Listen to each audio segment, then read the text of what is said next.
Why are we hearing headlines about the luxury market just picking up like crazy? Luxury selling, luxury selling, luxury selling. 3 projects in Mumbai which have given you the illusion that luxury is hot. Luxury is not hot. Without Worli, Mumbai's luxury market would come down by 60%. Ganesh, just look at this. You know, 6 months ago when Vishal Bhargava predicted the doom of Gurgaon real estate in our podcast, he got a lot of hate from the brokers of Gurgaon. But today, Gurgaon real estate is beginning to crack and the prices have already started falling. And while some might question the intentions of a broker, Vishal is neither a broker nor a builder. He has absolutely zero financial incentives to sell you a dream. Which is why today's episode is very, very special. You know why? Because today, Vishal decodes the secret gold mines of Mumbai real estate. And this is an absolute masterclass. 1 to 2 crores अगर मेरे पास है तो मैंने कौन से area में invest करना चाहिए? The one location which I think people are not respecting enough is Borivali. It's like a micro city, but a reasonably well developed one. Can you give me a framework to spot a location? Whether a location is about to become a premium location in the next 10 years? Dharavi is the best location in Mumbai. Why? It's central to everything. It's close to BKC, it's close to metro, it's close to railway, it's close to road, eastern, western. It's a perfect location. What do you think will happen to Mumbai's real estate prices? Will they 2x, 3x in the next 5 to 10 years? Mumbai is about too much narrative and too little reality. 80% of the project will probably see lower prices 12 to 24 months down the line than they are today. How does Mumbai real estate make any sense? I'd compare Andheri to Nigeria. Terrible infrastructure, no footpath, completely messy, chaotic. But it has that superpower. The highest office stock in Mumbai is split between Andheri and Powai. How do we choose a developer who's trustworthy? See, there are 2 ways. You should be willing to do unconventional due diligence. If the developer is borrowing money at above 20%, you have to assume he is on the mission to commit suicide. And you should not try to jump in with him. कौन से 3-4 areas हैं जहाँ पे मैं एक jackpot investment कर सकता हूँ? Googly over here will be a project by Adani. He has got the biggest land parcel here, a 25-acre land parcel, somewhere around here.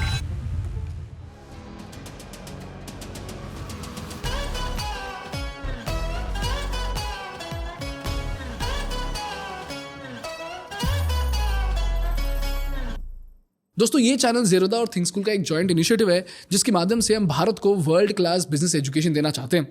तो अगर आप भी बिजनेस सीखना चाहते हो तो प्लीज़ इस चैनल को सब्सक्राइब करो।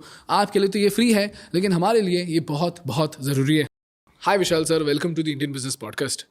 सर आज मैं आपसे बात करना चाहूँगा मुंबई रियल एस्टेट को लेके। Sir if you look at Mumbai doesn't make any sense to me. Mumbai has bad air quality, terrible infrastructure, terrible traffic condition. And if you look at the price of real estate in Mumbai, it is absolutely crazy. There's a very reputed builder who's building a property very close by. He's selling a 1,100 square feet flat for 7 crore rupees, and that to a 3 BHK. Now, do you realize that space doesn't make any sense? And a multi-millionaire would stay in that property seems quite unimaginable to me. And because of the speculation in the market, everybody by default believes that real estate is a great investment. And in Mumbai, by default, people believe that, this city is a gold mine asset to invest in all the time. No matter when you invest, Mumbai real estate is always worth investing. And all the people that I speak to, a large number of them being brokers, they also sell me the same story. My question is, how does Mumbai real estate make any sense? There's 6 reasons in my view why Mumbai homes are expensive. Firstly, Mumbai has been expensive not now, for at least the last 200 years. The first big reason to understand why Mumbai is so expensive is just the fact it's a very small piece of land. It's a big city on a small piece of land. 603 square kilometers, half the size of London, much smaller than New York, Singapore, Hong Kong, all of them. Okay. Second reason is population. Population in Mumbai got a big jump after 1947. Partition happened. 2 cities saw a lot of migration. Mumbai on one side, Karachi on the other. Mumbai's population rose from 17 lakhs in 1941 to almost 1 crore in 1991. So in 50 years, you saw population go up 5x. Very rare in the history of the world to see such a big jump. Yeah.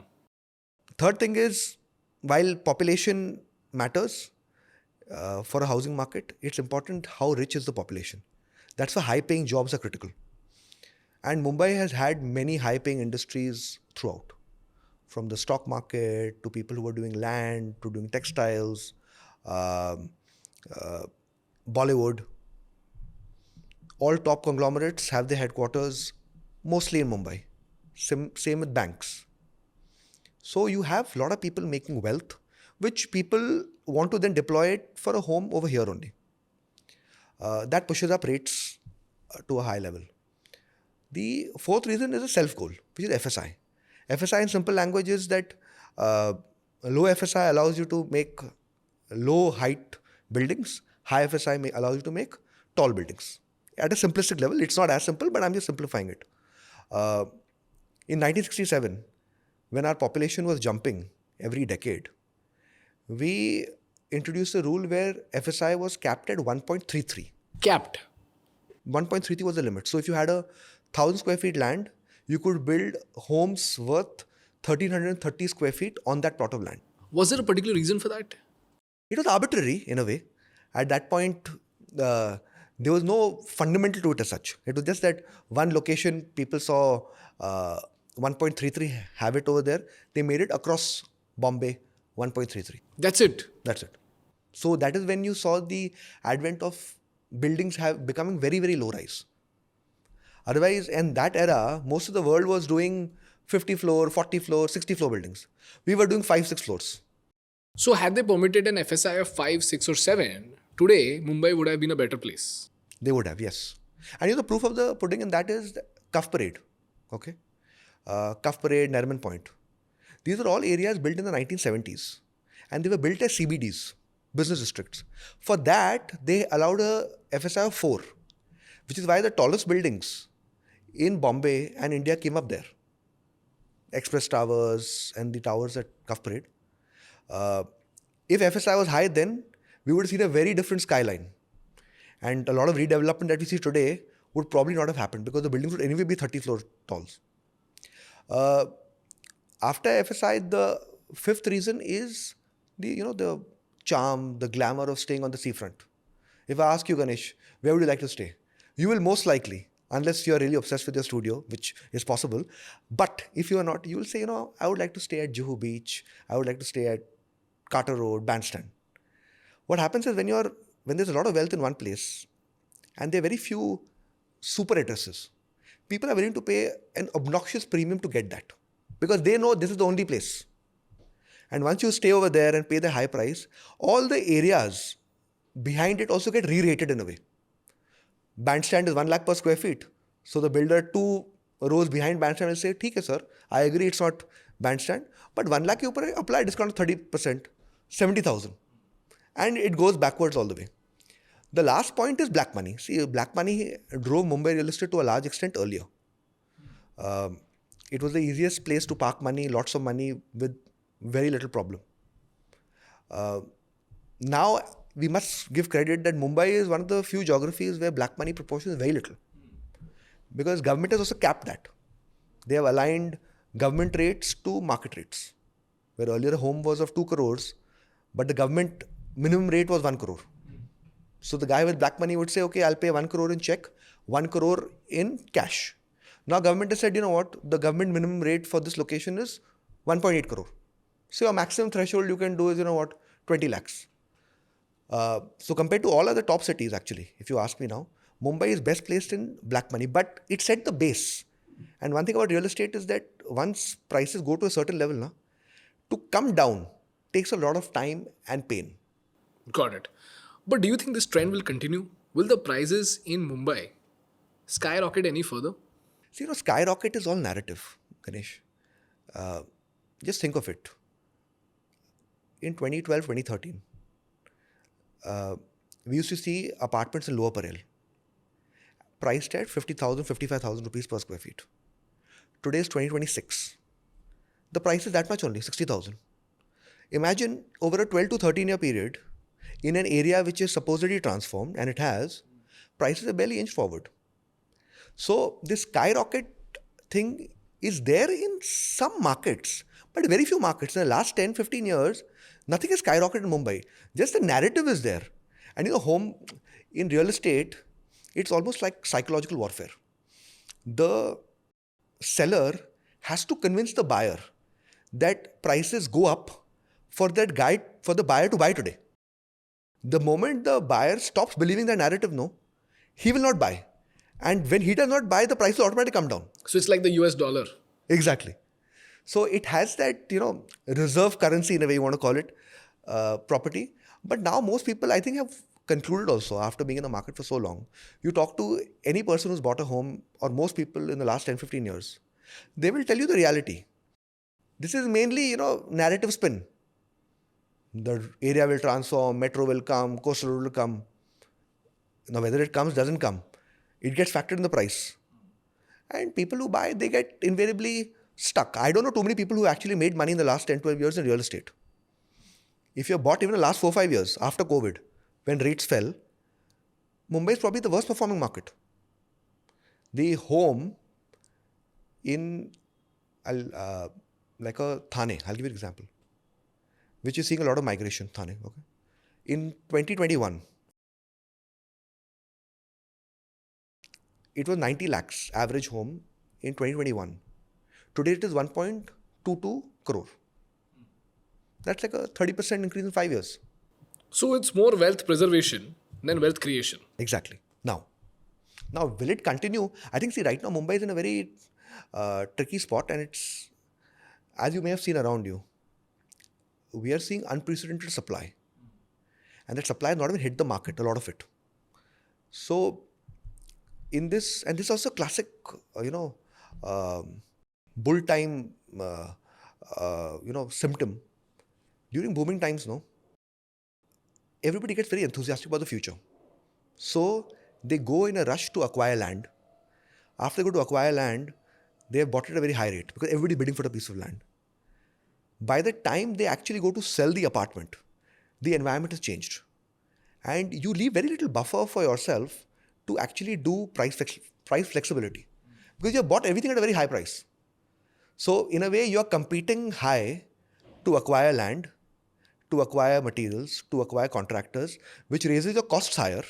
At the same time, you're competing very high to get the home buyer, which makes your price go lower. So it's the worst of both worlds. So I think Mumbai is in that situation now. Beyond the headlines, you gave the example of 7 crores for 1100 square feet and all. I am reasonably certain 5 out of 5 projects will tell you, Ganesh, sir, you come on table, we'll negotiate. 4 out of 5 will negotiate very handsomely with you. Again, this is to keep the narrative game going on. So how much do you think I can drive the price down? See, it varies builder to builder, market to market. But I will not be surprised if today buyers are in a position to get discounts or price cuts to the levels of even 20% with the most vulnerable developer, and lesser as you go with stronger developers. The one part where I think big price cuts will come is in luxury. Price cuts will come in luxury. Okay. See, because like just to give you an example. Sir आगे बढ़ने से पहले आप ना मुझे please Mumbai समझा दो. मुंबई में ऐसे कौन से 3-4 एरियाज हैं जहाँ पे आज भी इन्वेस्ट करना वर्थ इट है, जो कि आगे चल के आने वाले 10-12 साल में क्रेजी अप्रिसिएशंस और रिटर्न्स जनरेट कर पाएंगे? So Ganesh, if you look at the map here, this is Mumbai. Okay, 603 square kilometers of land. This part, which you see, Gateway of India, over here, this is South Bombay. What you see on the west, where you go towards this entire region, is the west. Where you see Borivali, Malad, this is what constitutes western suburbs. After Borivali, this part that you see, this is where Mumbai ends on that side. It's a location called as Dahisar. On the eastern suburb side, it goes like this and it ends at Mulund. Okay. The moment you pass Mulund, you reach Thane. Okay. So there are 3 major geographies in Mumbai: South Mumbai, western suburbs, eastern suburbs. Okay. Now, until 25 years back, all the action was where you see Gateway of India. Okay. It was in South Bombay. Okay. Kolaba, Fort, Nariman Point, they were the key economic hubs as well as the prime addresses. But there was a big problem with the geography. They were close to what is defense area, Kolaba, which you see over here, Navy Nagar. This was, most part of it was owned by the defense. So they had a lot of construction restrictions around it also. The other part is on this side, where you see, this new dock. Yeah. Okay. Is that the JNPT port? No, JNPT is on the other side. This is the Mumbai port which is there. But here, all the land is owned by Mumbai Port Trust. And they are the biggest landowners in Mumbai today, owning land worth 3 lakh crores. Because they owned the land, there was very little scope to construct there. So action gradually had to be shifted. Now, incidentally, the rise of other cities or the rise of the suburbs is because South Bombay had too many restrictions. Like? Because the defense did not allow you to construct. And the Bombay Port Trust had land which didn't allow you to construct also. So you were stuck. So where do you really construct? Where do you really grow? That's what gave rise to the suburbs. And even to some extent, New Bombay. Navi Mumbai now. Now, if you look at it, in the 1970s, Mumbai was getting too congested because of the population explosion that happened after partition and migration. They needed a new city to decongest Mumbai. They looked at many options. They found an option across the harbour, which was Navi Mumbai. Things went according to plan initially. They created homes, parks, schools, hospitals, all of it. The missing piece was jobs. And the agenda then of the government was that we will shift government offices from Mumbai to Navi Mumbai. Now, at the last minute, something changed. They said, no, we will not do it. And Navi Mumbai became a place where people stayed but never worked. Oh. Otherwise, Navi Mumbai as a story, which we hear today, should have happened a lot earlier. The only thing they succeeded in doing was getting the APMC market from Mumbai to Navi Mumbai, the agricultural produce market. Okay. Now, after that, while Navi Mumbai struggled as a hub, a new destination was being created in Mumbai. That became the suburbs. And the center point of that became Bandra Kurla complex. So people said, I don't mind staying at Jogeshwari or Goregaon or Chembur. It's close to where the economic hub is. So the rise of Mumbai as a city came because it decentralized. Otherwise, it would have always been stuck, fighting at one small pocket. Now, within this, the question that you asked, which are the belts to look at? Can you figure out what bad location will become a good address? Bad location will become a good address. What do you mean? So think of it like Dharavi. Okay. Now, Dharavi, if you ask me, is the best location in Mumbai. Why? Because it's central to everything. Okay, I'll explain. Can you show? Okay, now this part, what you see, is Dharavi. Okay, now you look at it. It is right next to what is today's economic CBD, Bandra Kurla complex. It is close to the sea on two sides. You can see it's very close to that. It's close to the Eastern Express Highway and the Western Express Highway. At the same time. At the same time. Okay. The only problem is that it's a very poor address because of its reputation as a slum. Yeah. Now, when that changes, you will see it getting re-rated. Because then, right now, Ganesh and Vishal, even if we stay in Dharavi, we will not want to shout from the rooftops that, we stay in Dharavi. But 10 years down the line, if it transforms, I stay in Dharavi. No, Dharavi will be changed to downtown Mumbai. Possible. Downtown Mumbai, lower BKC, upper BKC, all of it, you're right. So the name will change, the address will change, the price will change. So if you can assess that, you'll make money. The second part, like I said at the start, is infrastructure. Where you find those pockets where you think it's missing just one piece of infrastructure, and if that comes, it'll change.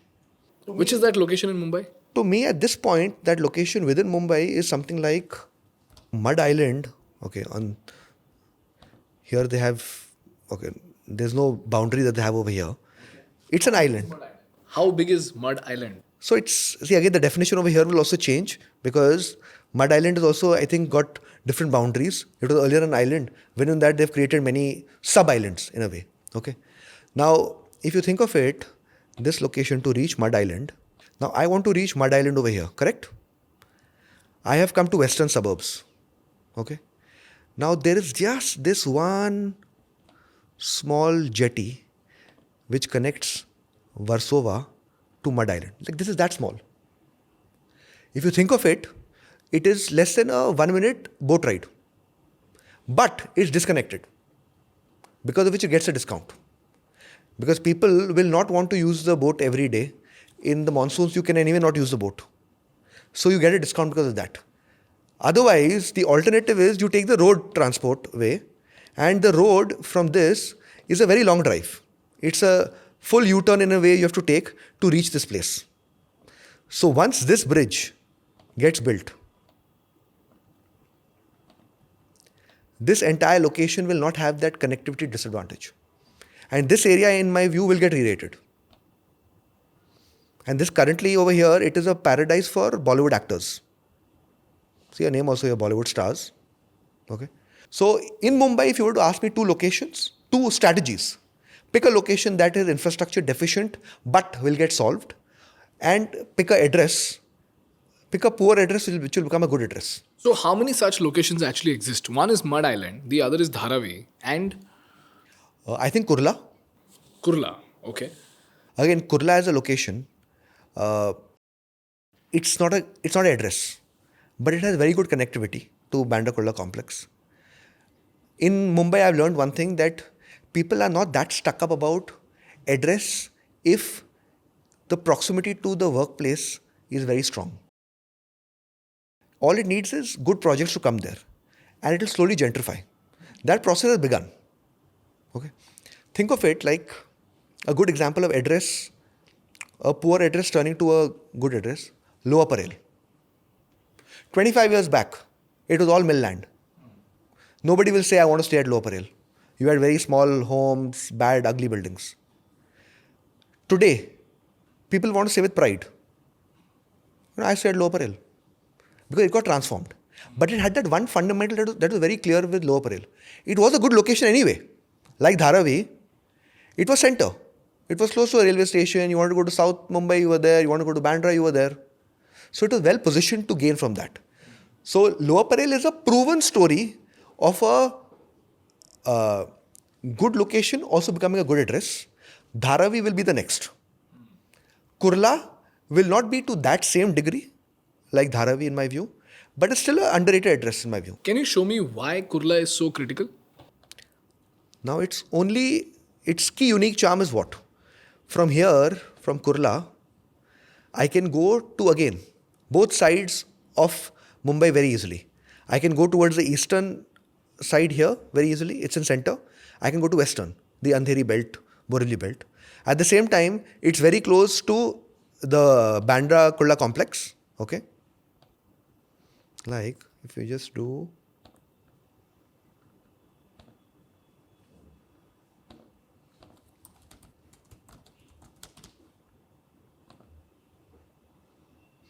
look at the gap.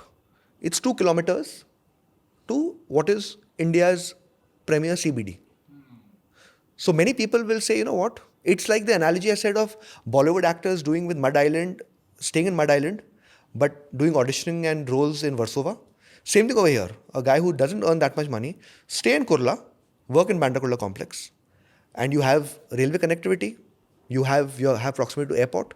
So at some point, connectivity will drive developers also to bring good projects there. It will attract that audience who says, I value my time. I don't want to spend half an hour on travel. I'll stay in Kurla, but a good building of Kurla. Initially, they will not say that I stay in Kurla. They will say I stay in ABC Builders project in Kurla. Because that's an address. And slowly but surely, it will become an address. Because many of them come together. Like one more example I'll give you, okay? There's a location called Bandra Reclamation. Okay. Within Bandra, it was always one of the cheapest price neighborhoods. Okay. Because people wanted to be in Bandra West. Okay. Now, this one, if you look at it, had great connectivity because from Reclamation, you could get to the Western Express Highway, Bandra Sea Link. Sir, can you show me this location on the map? So, this is Bandra Reclamation. Okay. Now, just look at this. Okay. This is very, very small piece of land. Okay. Historically, Bandra Reclamation has always traded at a discount to most locations in Bandra Why? because it was not considered a good address. Okay. People Prestigious wanted- address. Prestigious. People wanted to be on the Bandra west side because it was west. Okay, so Reclamation was always at a discount. Now that address is finding its, in a way, value because of two reasons. One is, I won't say the discovery, but the fact that people are noticing that if you want to go to South Mumbai, you have this Bandra Valley ceiling, which is right here. Okay. See over here. At the same time, you want to go to BKC. Your Western Express Highway is right here. You're right over there.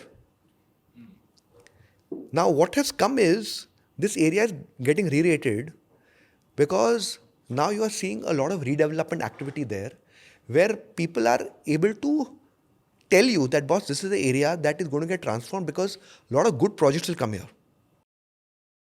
So here, this area has been, they're trying to rebrand it by calling it Bandra Bay.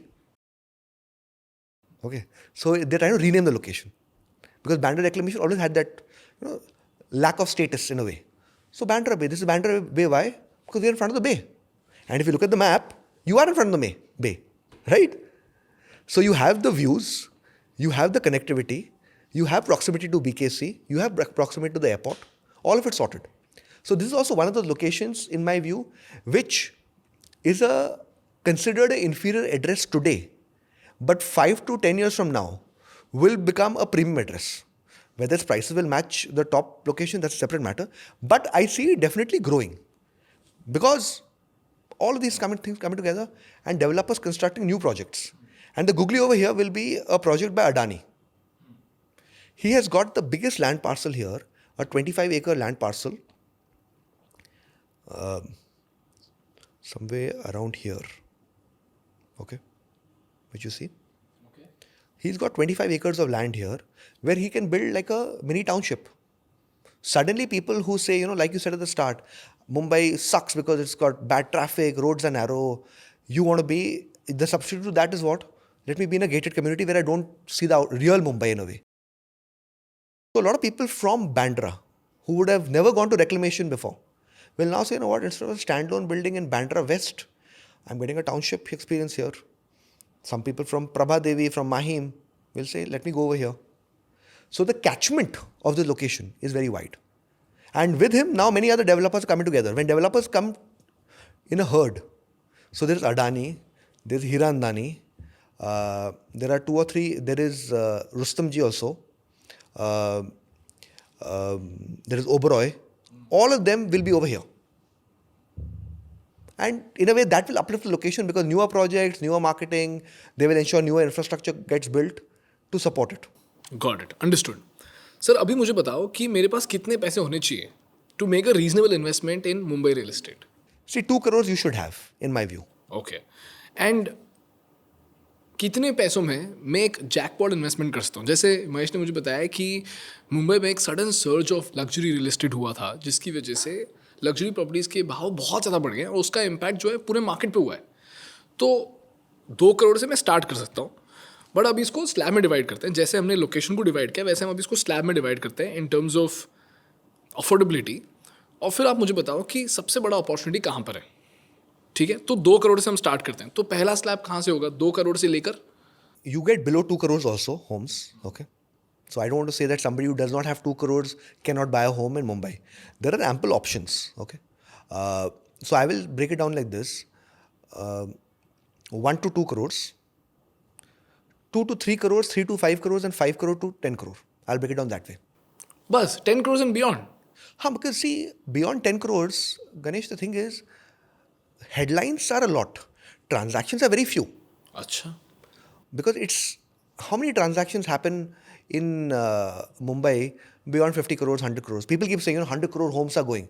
10 transactions happen in a year. But it creates that hype. Luxury selling, luxury selling, luxury selling. Yeah. But if you break it down, it's 2 projects or 3 projects that have got 100 crores. Now for a city that has over 1,000 projects, 3 projects should not define it. Okay. Got it. Now see, Ganesh, just look at this. Huh? We were talking 100 crores, okay? 100 crore deal, maybe 10 per year. How many deals have happened above 10 crores? ये क्या sir, ये table exactly क्या बता? Okay, so this table tells me last year how many sales happened in different categories of homes, okay? It's been broken in very simplistically, below 5 crore, 5 to 10 crore and above 10 crore, okay? Now just look at the numbers here. Above 10 crores, the number of homes that have been sold last year were 1439, okay? Above 10 crores. Now what happens is, with headlines, is that it's often deceptive. You feel, 10 crores is very common. But it's 1439 homes. Okay? और sir 10 crore के Holmes पे unsold units तो almost double है. Yes.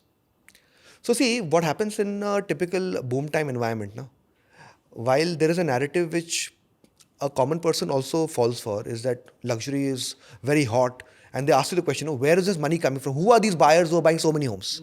Okay. There are not too many actually. There are too many. Like see, think of it, 1439 homes sold above 10 crore. I am willing to wager at least 30% of them would be guys who would have done like a Jodi unit, which is one unit here, one unit next to it, and you combine them. Okay. So the number of buyers would actually be 1,000. Okay. In this entire city of 1.4 crore people. Okay. So it's only 1,000 homes that are sold that way. The inventory over here, in a boom time, while the common person also starts believing that luxury is selling, many developers also start feeling that. And I want to sell luxury, I want to sell luxury, I want to sell luxury. Everybody gets into that rat race of building luxury. But most luxury I've realized in my life is that it gets planned during boom time. It starts getting sold when a realistic time frame comes, and it gets constructed during a bear time.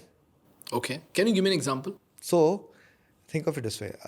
You will start getting approvals, or you start conceiving of a project, say in 2022. Luxury is doing very well, stock market wealth, venture capital wealth, people are making tons of money, I want to sell to them. So 2022 you start planning for a project. You will acquire land, you will get approvals. Typically the life cycle for this is between 1.5 to 2 years. You have to go and acquire land. Okay. First, you will go talk to the landowner or the society.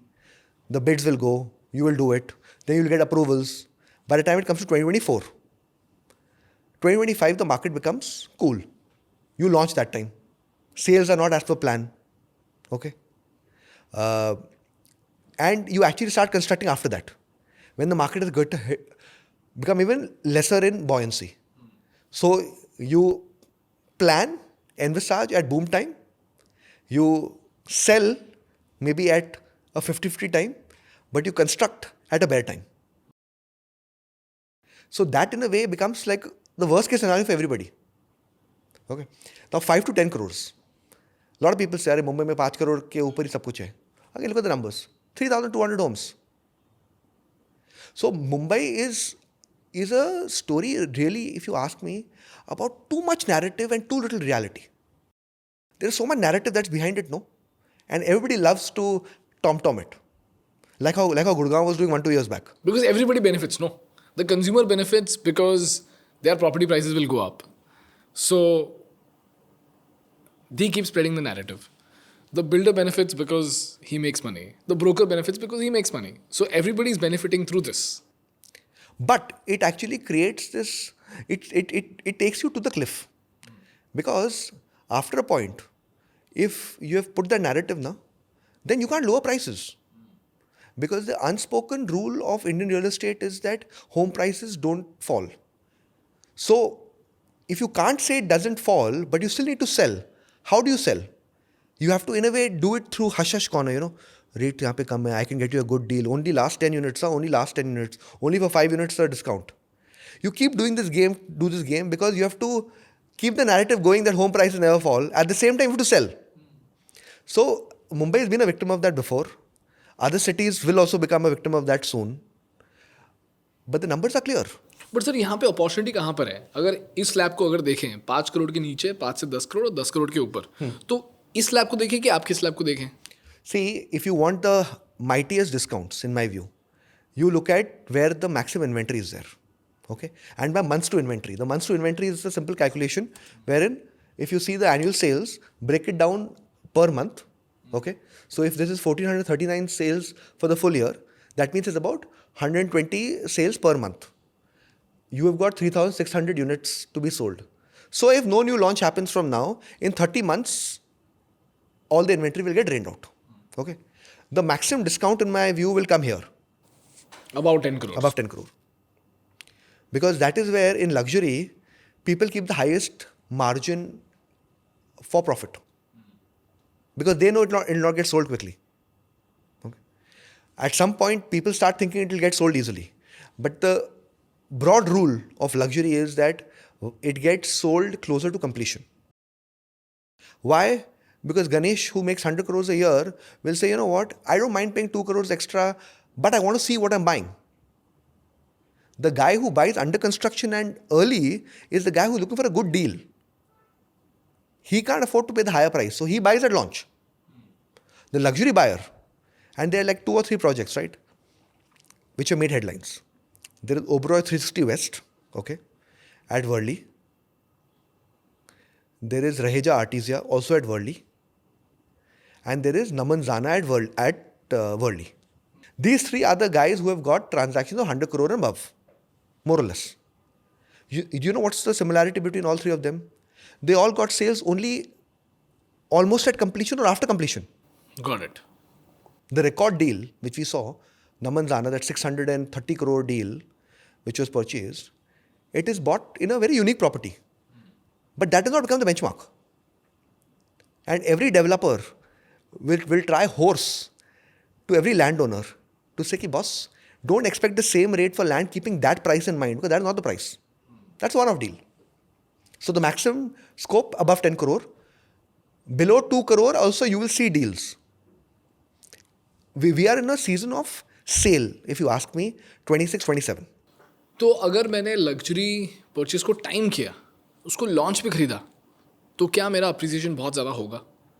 क्योंकि जो luxury buyer है वो near to completion खरीद रहा है, और मैं as a luxury buyer अगर एक गुड डील देखना चाहूँ, तो do you think I should by during launch? Yes. If you are willing to take that risk of how that project may shape up, I think you can take it.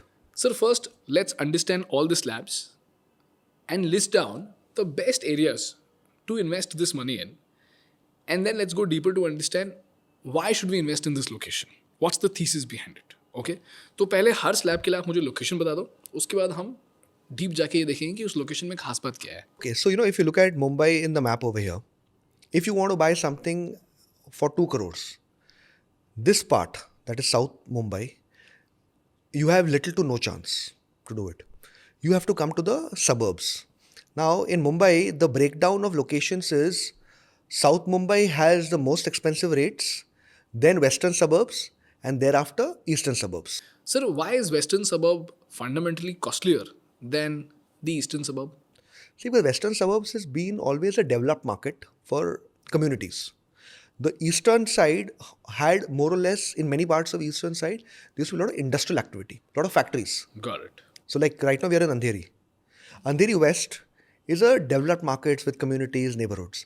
Andheri East used to be industrial and factory. And that is now in a way getting converted into flashy offices and whatnot. But Andheri West and Andheri East had the demarcation. So west was where people stayed and east was where people went to work. That to blue collar workers, factory guys. Same with Bandra West and Bandra East. And naturally it will also result into a lot of blue collar residents over there, right? Yes, so if you look at the slums, most of the slums are there on the eastern side versus the western side. Okay.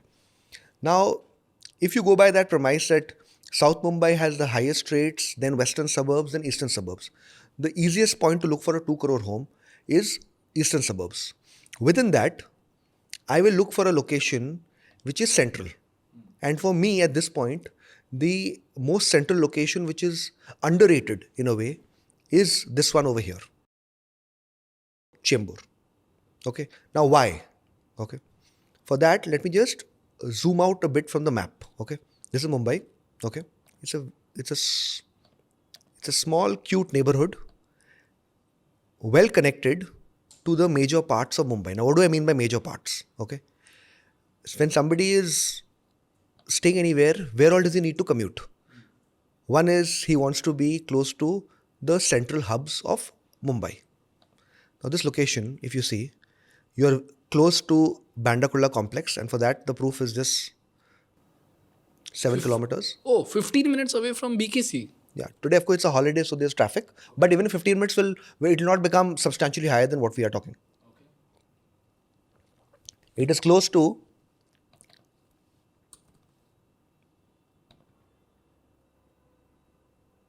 look at the distance. Distance 18 kilometers, but time taken is 26 minutes. Why? Why? Because one key infrastructure project, the Eastern Freeway. What you see over here, one of the smoothest roads of Mumbai, Eastern Freeway, that lands right at Chembur. Oh. So you get connected to South Mumbai, you have connected to Bandra complex. The third other part which you want to go to, for most people who have businesses or have jobs, like take a location like Thane. Look at again the distance. And the strength of this location is what? You are 22 kilometers away, but look at the time, 40 minutes. Why? Eastern Express Highway. Very close connectivity to that. Sir इतना तो अंधेरी से मलाड जाने में लग जाता है. Exactly. और अंधेरी से बीकेसी जाने में तो 1 घंटा लग जाता है. So, Chembur might not be closest to many things, but its connectivity allows them to reach to that destination quickly. But sir, then underrated क्यों है ये? Because Chembur does not have that status yet. Okay, there are no new, big developers with big projects there.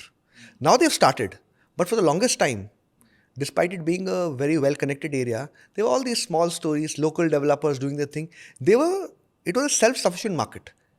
They did not brand themselves, this is Chembur. Now it is beginning. Why?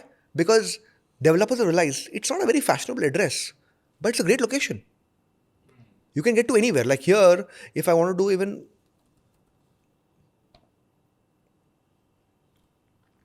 Look at Chembur to Vashi.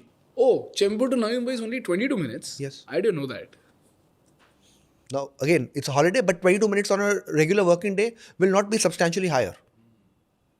So, its connectivity, its destiny, superb. So, I think Chembur is a hidden gem, if you ask me.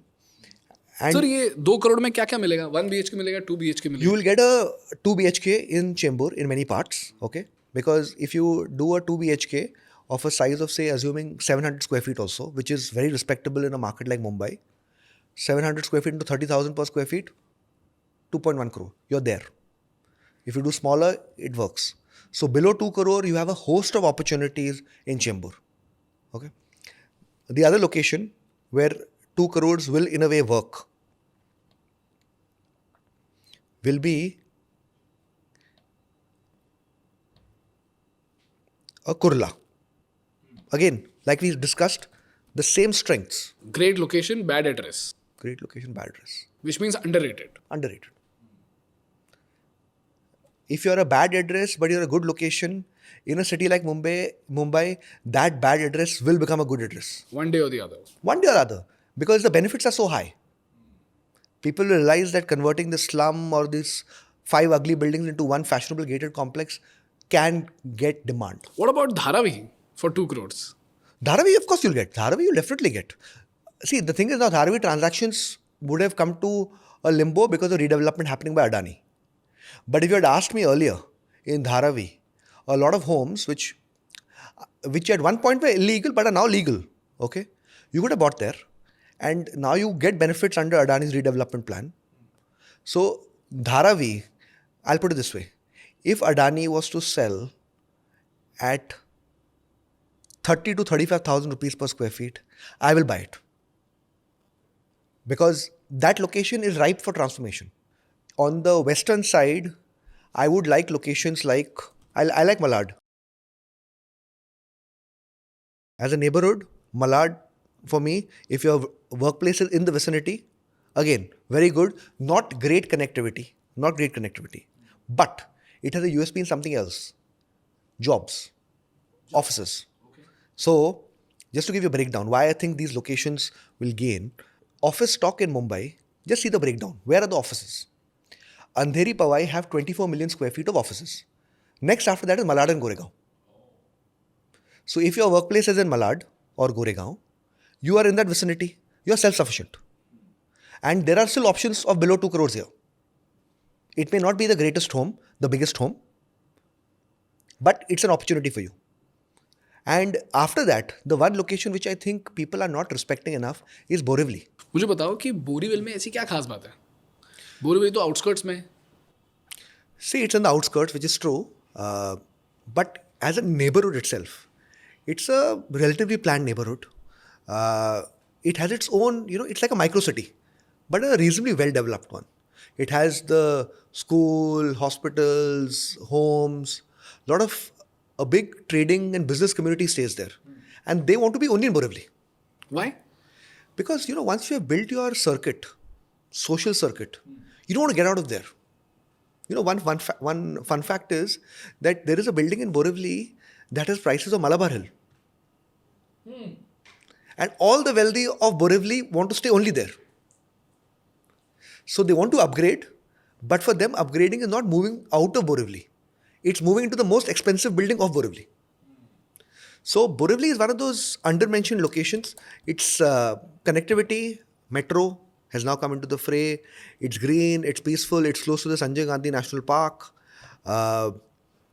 Everything that you want, in a way, is getting fulfilled. There was one absence of a mall. Now there's a mall also that's coming over there, which you see over here. A mall also. A prime hospital, one way somebody could argue that it's something on the horizon. But everything else, somebody who stays in Borivali will want to be only in Borivali. So over here, prices today, you will get them at the range of somewhere 25 to 28,000 rupees per square feet. At an average. There are buildings that go 60,000 per square feet. There are homes below 25,000 also. But average 27, 28,000 per square feet. So for me, these 4 or 5 locations now, if I break it down, Dharavi, Kurla, Chembur, Mud Island, Borivali and Malad. Okay, now let's move to the next slab, 2 to 5 crores. See, 2 to 5 crores, it's a big spread, okay? But if you have to break it down, 2 to 5, in that range, you have most of Mumbai that opens up to you, okay? Now, 5 crores in most cities of India will ensure you can buy anything. Yeah. Okay. In Mumbai, you can buy a lot of things, but you have to compromise within that also. Okay. Now, within 5 crores, if you ask me one location that is underrated, okay, today you can buy a home, in my view, of 5 crores in locations like Bandra West, okay, Andheri, and good properties I'm saying here, okay, good properties here, Matunga,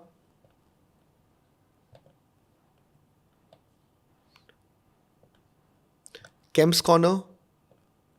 Kemp's Corner. So it's on the southern part of Mumbai.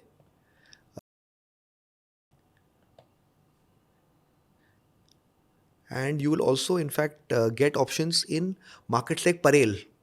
Not Lower Parel, Parel. Okay.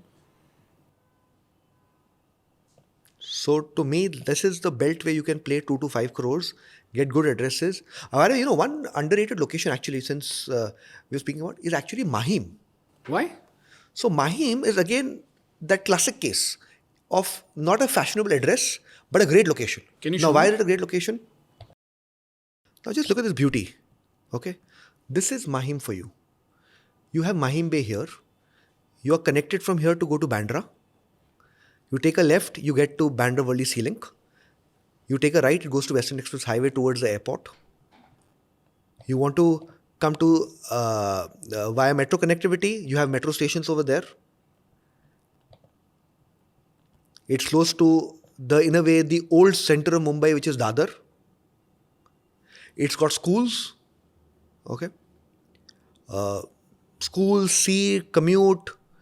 The only thing it was in a way missing is actually a bit like how Chembur was, It's not a very flamboyant address, but it did not get rebranded. At some point in the not so future, if you ask me, the branding will be complete of Mahim. So Mahim and Chembur to me are those 2 locations which are modest addresses but will become prime addresses if we are to have this conversation in 2030, 2032. But sir, why Andheri? Because Andheri smells of the Nala. Okay. there is a very big cockroach problem here. Why Andheri? See, Andheri has this. Infrastructure is absolutely terrible. I fully agree with you. Okay. Now see, Andheri, 2-3 years back, I'd compared Andheri to Nigeria. Okay. Terrible infrastructure, no footpath, completely messy, chaotic. You actually start questioning your existence on earth. Yeah. Okay. But it has that superpower, that network effect of jobs, employment. Like the highest office stock in Mumbai is split between Andheri and Powai. So people stay here, they work here. It's got that vibe of being like an entertainment, vibrant hub. So everybody wants to be here. People come from far-flung areas of India to come and stay here because studios are in the vicinity. So Andheri's superpower is its network effect. And to be honest, to me, if you ask me now, where will I never want to stay in Mumbai, I will say Andheri. I will stay in Kurla, I will stay in Chembur, but I will never stay in Andheri. Why? Because I don't know, nothing works over here. I can't think actually of a single USP besides the job. And if I'm not working here, why should I be here? It's so messy outside. The road work has been perpetually on. The footpath, I think I haven't been able to find one spot where footpaths are well taken care of. Other areas of Mumbai don't have footpaths, I agree. But there are many chunks which have it. Andheri is one of the locations where I can't find one good footpath area. So Andheri for me will be like a punishment posting. I love to explore locations and I've stayed in many parts, Ganesh. I've stayed in my life in locations as far in Thane, Chembur, Powai, Pali Hill, Pedder Road, Bridge Candy. I've stayed in the whole spectrum. Okay. But Andheri's West will be one location I will never experiment with. Whenever I go here, it is the location that I'll say, boss, enough, rush back home. Understood. Now let's move to the 5 to 10 crore bracket.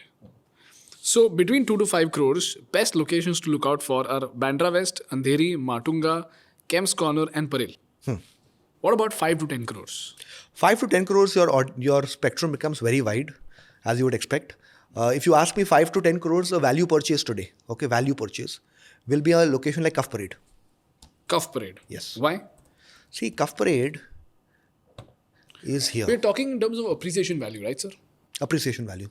Okay. Now again, overall my view on Mumbai real estate is that you will not get much appreciation within that vicinity. When you say much appreciation, what do you mean?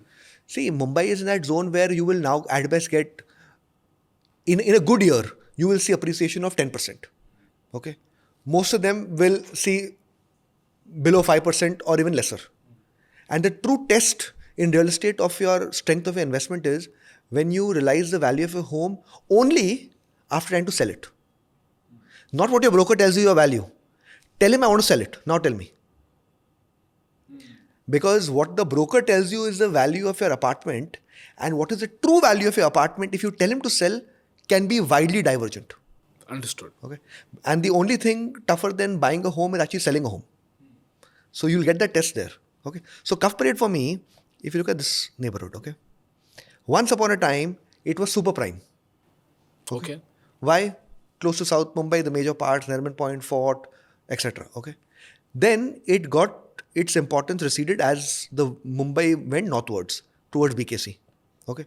And this became one corner of Mumbai. Now rates over there have remained unchanged for the last 10 to 12 years. Then why would I invest over there? Because that time it was losing its importance. Now it is regaining its importance. Why? Because now infrastructure has allowed you to get the coastal route back towards Cuff Parade. Nariman Point and all are in a way getting set for a revival. Okay. Fort also. The buildings may not change, but that company that were leaving it, they are willing to come back.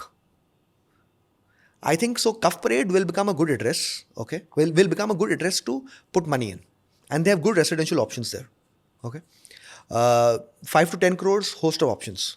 After that, where you can make money, in my view, will be, let's see, Malabar Hill. Okay. Now, one big myth about Malabar Hill is that it is super expensive. It's a myth. Yeah. Now, the thing is, people look at the headline number of 2 buildings or 3 buildings. 1,30,000 per square feet, 1,20,000 per square feet. It's not as expensive as people make it out to be. Today also you get homes over there for 60,000 rupees per square feet, which is, if you come to think of it, it's 20% more than Lower Parel.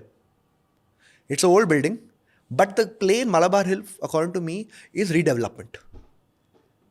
Malabar Hill will go in for a redevelopment wave, and you will get a lot of good offers over there because it's consuming very less FSI at this point. And now with the way FSI levels have got ramped up, the earlier owners will get good size apartments in the next one. Understood. So this is also actually one of those big myths of Mumbai real estate which have percolated, that Malabar Hill is too expensive. It's not that expensive. And the proof of that is, today, its rates over here in many parts will be almost on par with Bandra West. But Malabar Hill had that status. Yeah. It has that, what do I call it? Prestige. So then after that, 5 to 10 crore segment,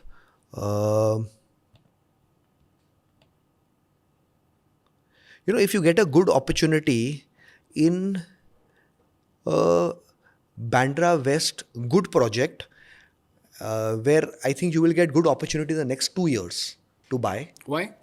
See, because Bandra West is now going through the crisis that had gripped Lower Parel between 2014 to 2020. What do you mean?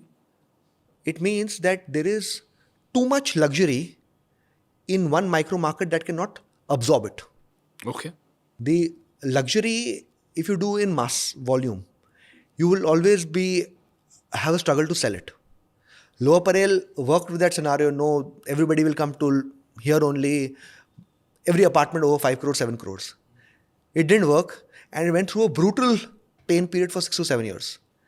Bandra, barring those seafront properties, and even within seafront, the seafront that are made by good developers and all, barring that, you remove those, you will see many developers who will struggle to sell, because the purpose of luxury, like I said, is people don't mind paying extra, but they want to be sure what they're buying. So they will be able to offer deals at this point. And about 10 crores, if you were to make recommendations of 3 places, which 3 places would you pick? So Ganesh, Worli for me will be the above 10 crore segment.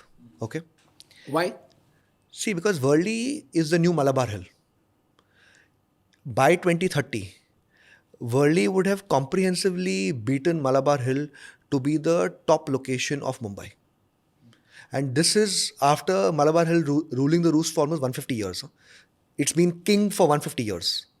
Because again, look at where it is. It is at this zone here where you go one in front of the sea, coastal road connectivity. We're talking about Malabar Hill, right? No, Worli. This is Worli. Okay. You have coastal road connectivity, as you can see here, that takes you to Bandra.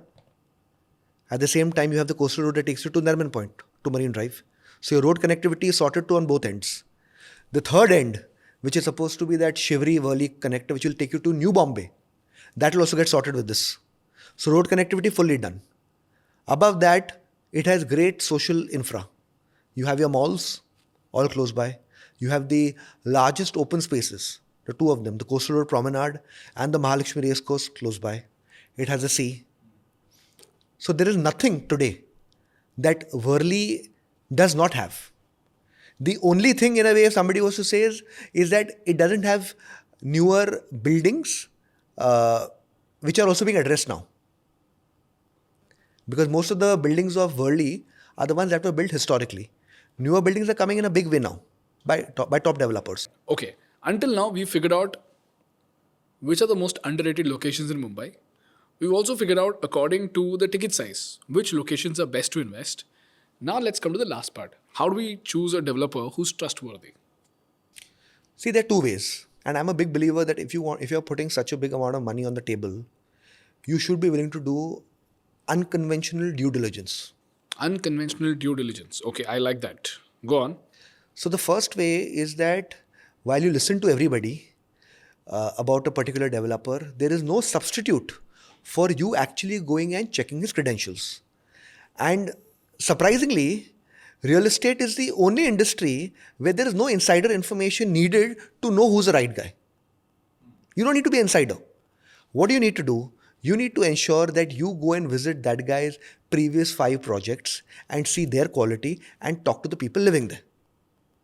So if you're buying from developer A, go and check his last 5 projects. Go inside the project, tell the broker that I'm a tenant, I want to buy the house. He'll show you. Meet the people who are staying there. Ask them their experience. When you bought it under construction to delivery, how was the journey? Were there leakages? Was the builder acting in good faith? Did he throw any unique conditions? Okay.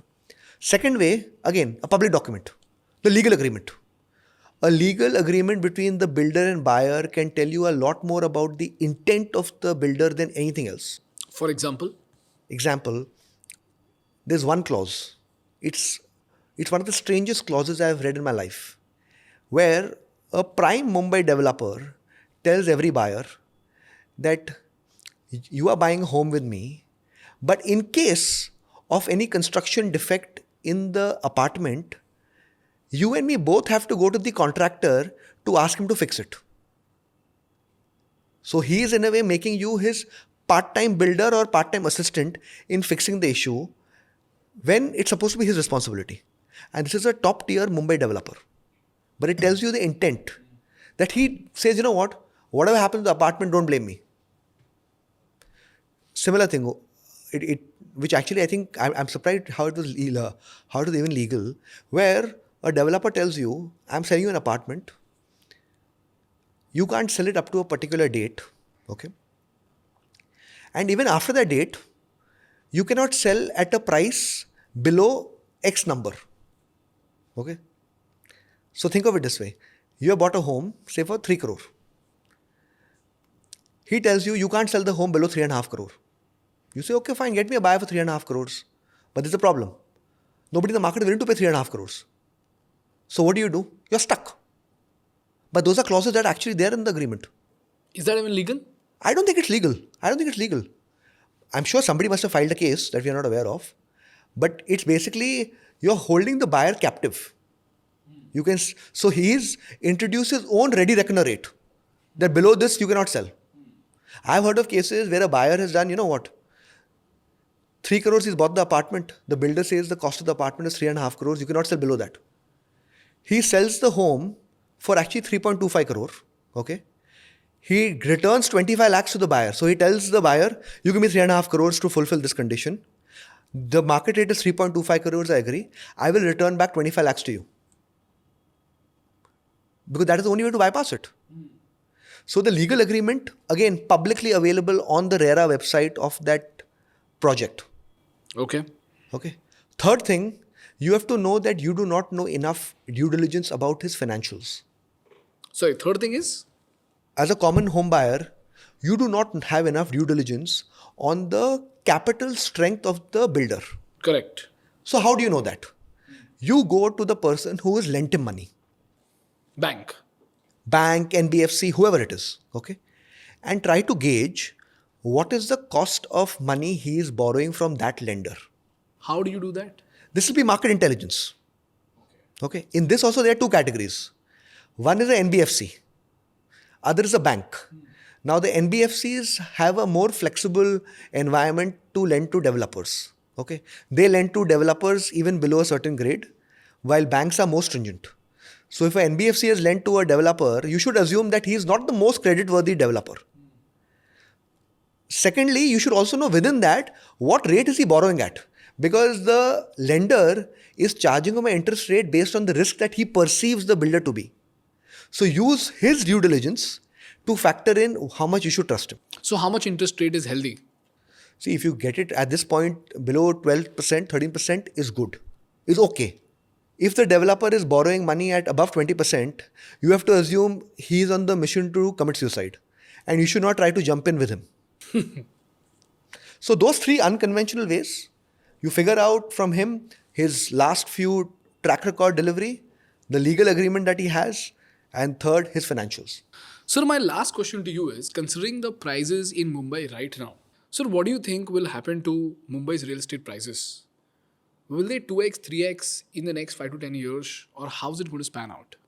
The 2x maybe for a handful of properties at best, 3x no chance, and 5x also no chance. See, most projects, if I was to guess, 80% of the projects in Mumbai will probably see lower prices, lower effective prices 12 to 24 months down the line than they are today. So, do you have any closing remarks for anyone who's watching this episode in 2026?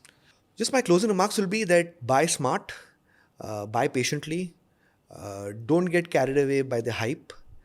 Remember one thing, that when you're buying a home, you are alone in this pursuit. Everyone makes money when you buy a home. So there is that urge to push you to buy a home. So you have to be able to resist that temptation. Look at it very dispassionately. Don't get carried away, and never ever buy because of FOMO. That is the single biggest crime. Then when should you buy? Should buy when the market is weak, when there is no FOMO pressure. How do you figure out whether the market is weak or not? The signs, like the billboards. The billboards will tell you whether the market is weak or strong, and that is the most public information. You just have to be able to read that billboard. On the billboards, if the prominent thing is the product, the market is strong. If you start seeing the prominent part in a billboard being the payment plan for the apartment, 20/80, 30/70, you can assume that the market is softening. Then in the billboard, if you see prominent things, the payment plan and the price, you have to assume the market is weak. How many months of inventory says that the market is weak? So anything above, in my view, 40 months, you should assume it is weak. Then you have a bargaining power over the builder, right? Yes. And I'm assuming you can negotiate up to 20%.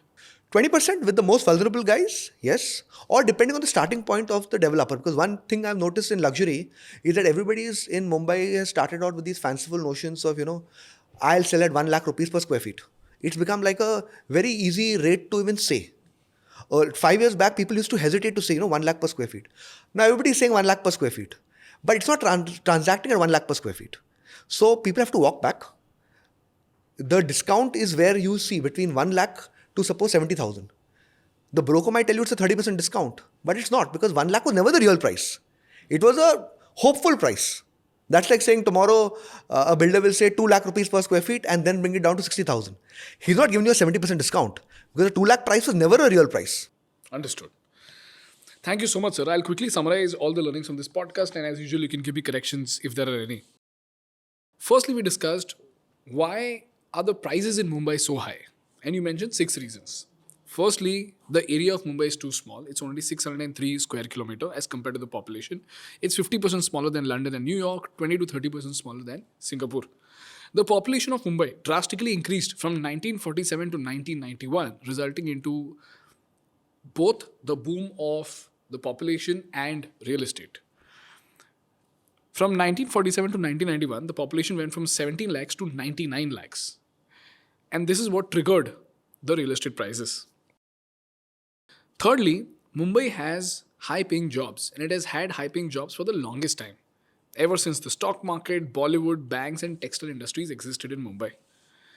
Fourthly, the FSI in Mumbai has been historically very low. In 1967, the FSI in Mumbai was 1.33, whereas in other cities globally it was 5, 6, and 7, because of which they could have skyscrapers, whereas in Mumbai only Kaf Parade could have taller buildings. And because of that, scarcity got created. As a result, prices are shooting up. Fifthly, any coastal city by default commands a premium. And on top of that, there's also benchmarking that happens where, let's say, a bungalow in Monaco sells for $10 million. If it's sea-facing, then all other properties adjacent to that property will then command prices according to that $10 million price point, because it serves as a benchmark. And from there onwards, you start getting a 10%, 20%, 30% discount as you keep going farther away. So it is important for you to understand that coastal city by default will command a higher price.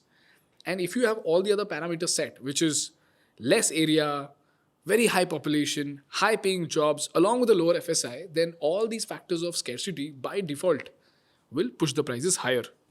And lastly, because of black money, Mumbai real estate prices are very, very high.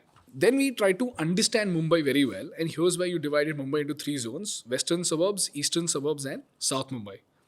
Western suburbs end at Dahisar, Eastern suburbs stretch till Mulund. Okay. And then we spoke about how do you find an underrated location in Mumbai.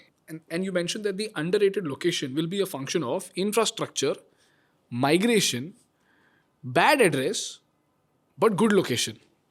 Best example, Dharavi and Kurla.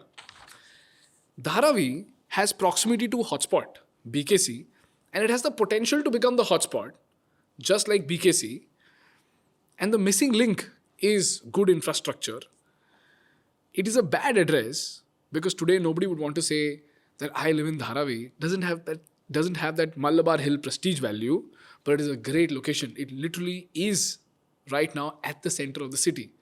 So as soon as Dharavi redevelops, Dharavi will become a central business district, and the name of Dharavi could be changed to downtown Mumbai. The moment that name change happens, it becomes a great address at a great location with great connectivity. And once you have that magical connectivity with a great location, prices are just meant to go up, right? Okay. Similarly, we spoke about Mud Island, where there's a missing link, that one bridge that is missing. We spoke about Kurla, which has, again, great connectivity, but doesn't have the prestige value. And we spoke about Bandra Reclamation, which is now picking up simply because it has great connectivity. So, proximity to hotspot or a potential hotspot, missing link, bad address, great location. And by great location, we mean great connectivity. Then we spoke about different slabs of investment that one could make. 1 to 2 crore, 2 to 3 crores, 3 to 5 crores, 5 to 10 crores, and 10 crores and above.